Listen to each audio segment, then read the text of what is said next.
ডাঙৰ ডাঙৰ কথা কোৱাৰ দ্বাৰা নহয়, সৰু সৰু অনুভৱবোৰ বুজি পোৱাৰ দ্বাৰা সম্পৰ্ক গভীৰ হয়। আইনা এখনৰ দাম হীৰাতকৈ কম হ'ব পাৰে, কিন্তু হীৰা গহনা পিন্ধাৰ পিছতো সকলোৱে আইনাখনকে বিচাৰি ফুৰে। সৰু সৰু কথাত সম্পৰ্ক ভাঙিব নালাগে। ইমান মানুহৰ ভিৰৰ মাজত মনৰ মিল হৈছে বাবেইতো দুয়োজন এটা সম্পৰ্কত আছে।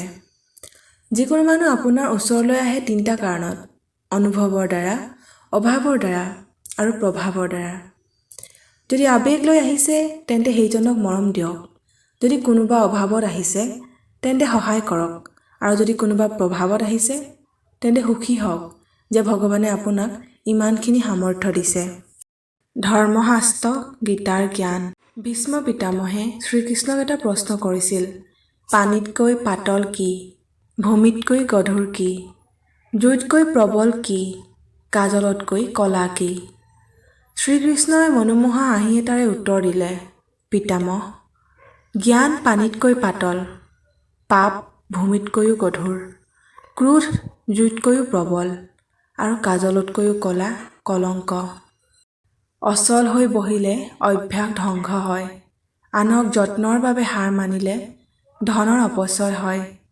ভুলকৈ বীজ সিঁচি খেতিয়কে নিজৰ বীজ ধ্বংস কৰে। যদি কোনো সেনাপতি নাথাকে তেন্তে সেনাবাহিনী ধ্বংস হয়। জীৱনত আনৰ পৰিচয়ৰ তলত নিজৰ চিনাকি নিদিব। নিজৰ পৰিচয়ত সকলো কাম কৰিবলৈ চেষ্টা কৰক। আপুনি লাহে লাহে এজন চিনাকি মানুহ হৈ পৰিব। কাৰোবাৰ ভৰিত পৰি ডাঙৰ নহ'ব। নিজেই নিজৰ ভৰিত ভৰ দি থিয় হ'বলৈ চেষ্টা কৰক।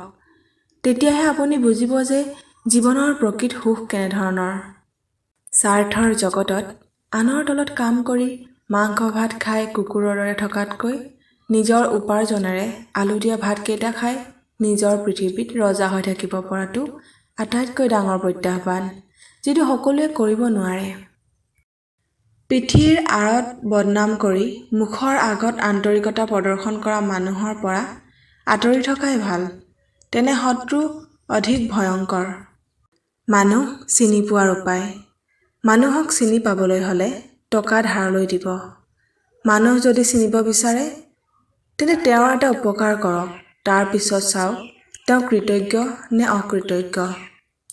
এজন ব্যক্তিক জানিব বিচাৰিলে আপোনাৰ এটা গোপন কথা তেওঁৰ লগত শ্বেয়াৰ কৰক, তাৰ পিছত চাওক কথাটো কিমান পেটত ৰাখিব পাৰে।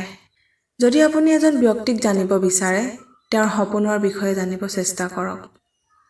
মানুহক চিনি পাবলৈ হ'লে প্ৰথমে তেওঁ তেলবাজি কৰে নে নাই সেইটো চাওক। মানুহক চিনিব বিচাৰিলে প্ৰথমে চাওক তেওঁ আপোনাৰ ওচৰত আনৰ বদনাম কৰে নে নকৰে। মানুহক চিনি পাবলৈ হ'লে প্ৰথমে চাওক তেওঁ আনৰ বাবে সহায়ক হয় নে নহয়। মানুহ চিনি পাবলৈ প্ৰথমে তেওঁ সত্যবাদী হয় নে নাই পৰীক্ষা কৰক। টকা বা আন সম্পত্তিৰ ওপৰত লোভ লালসা আছে নে নাই এবাৰ লক্ষ্য কৰক। দেউতা প্ৰতি সময়তে নিম পাতৰ দৰে তিতা হয়, কাৰণ দেউতাই এইটো নিবিচাৰে যে তেওঁৰ সন্তানক কোনোবা কীট পতংগই আক্ৰমণ কৰক। কিন্তু দেউতাৰ এই কথা কিছু সন্তানে সহজে বুজি নাপায়। তেওঁলোকে তেতিয়াহে বুজি পায় যেতিয়া দেউতা নামৰ ছাঁ মূৰৰ ওপৰত নাথাকে।